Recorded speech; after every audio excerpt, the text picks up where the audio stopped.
Hello, and welcome to my new video for you. It is about loading a Hasselblad C12 magazine.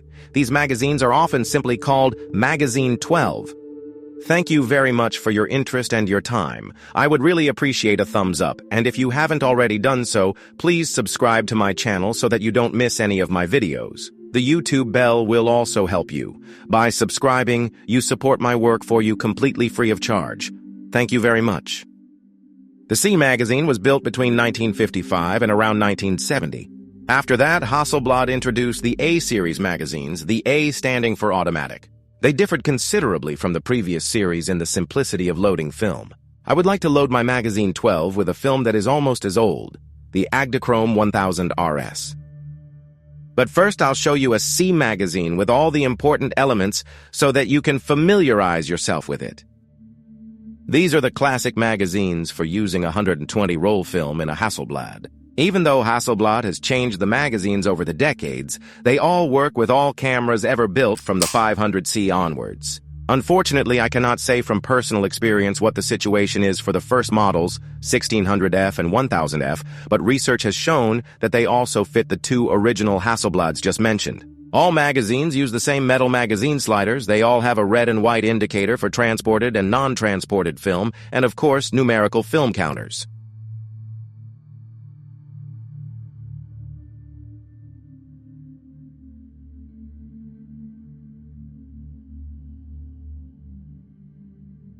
The inserts are calibrated individually by hand for each magazine at the factory. Do not replace the inserts or purchase a back if the last 3 digits of the magazine serial number do not match the 3 digits on the film insert. This is the only way to ensure the correct film position. After this information, I will now show you how to insert the film. In the first step, I always insert the magazine slide into the Hasselblad magazine. Then I unlock the magazine by pushing the magazine button to the right, tilt it slightly backwards, and then remove it from the camera. What a beautiful piece of old technology. I love the look and feel of it. Shooting with a Hasselblad camera is still a dream for me and has been since 1988. I have already had this magazine serviced.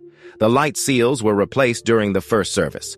Some time ago, the light seals were renewed and small parts were replaced. Due to its age, this is necessary maintenance work to ensure smooth operation. When you open this cover, the back of the film's protective paper becomes visible. This is important as you must pay close attention to the markings on the paper when transporting the film to the first frame.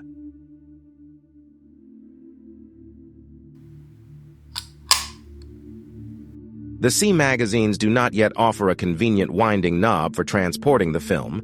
However, they do have 2 metal transport levers that can be folded away. I like using them. They feel extremely valuable. In the second step, the magazine must be opened and the film insert removed. You turn the knob and the magazine pops open and releases the film spool, which you then simply remove. You will also need an empty roll film spool. Either this comes from the last exposed film and is still in the film insert, or you take another film spool, as shown here. This empty film spool must be inserted where the gears of the film insert are located. Here's another tip if you want to use overlay films. Reversal or slide films must be exposed at the rated speed. Overexposure leads to washed-out colors and bright slides. This is due to the E6 development process. Color and black and white negative films, on the other hand, require about 1 f-stop more light per decade.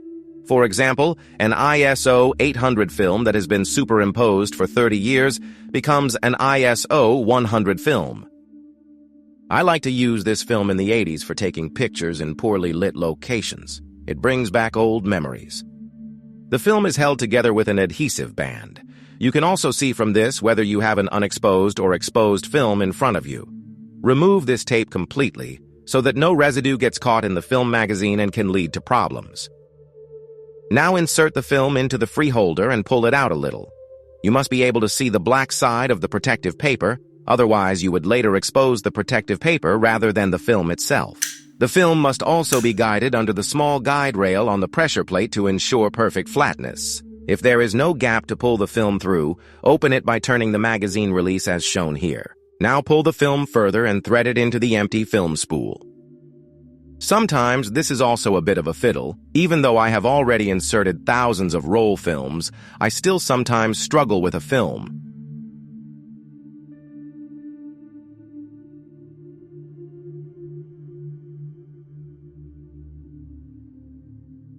Please note this.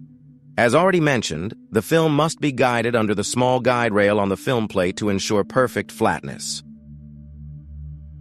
Then turn the winding knob until a solid black line is aligned with the red mark on the magazine.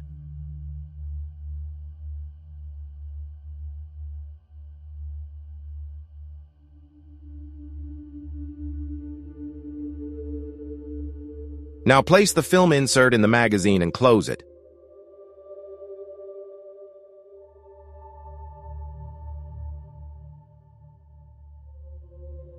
Now open the small flap on the magazine.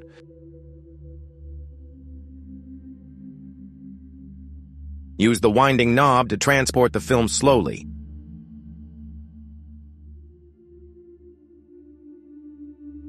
You will recognize some symbols on the film paper.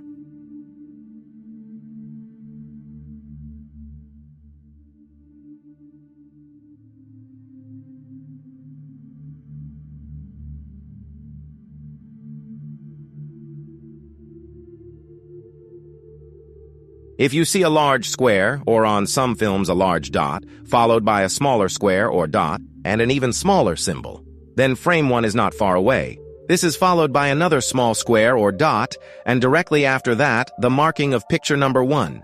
The 1 should be roughly in the middle. Now close the peephole. Then insert the film holder into the magazine and close the magazine. Now all that remains is to set the frame counter to frame number 1, as shown here.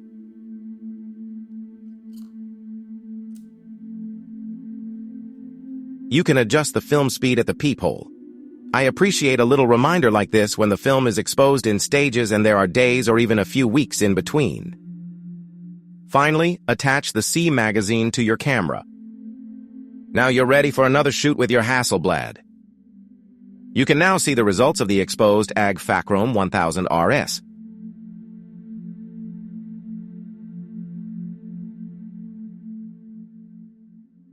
This experiment with a highly light-sensitive slide film did not produce the desired result. I had some of the slides scanned by a specialist photo lab and some I scanned myself. Above all, an extremely strong blue cast ruined the images. I tried to save some of the pictures by converting them to black and white. On my channel, however, you can also see a completely successful experiment with a film that has been past its best before date since 1969. It's about the Ilford HP3. Watch the video, it's worth it.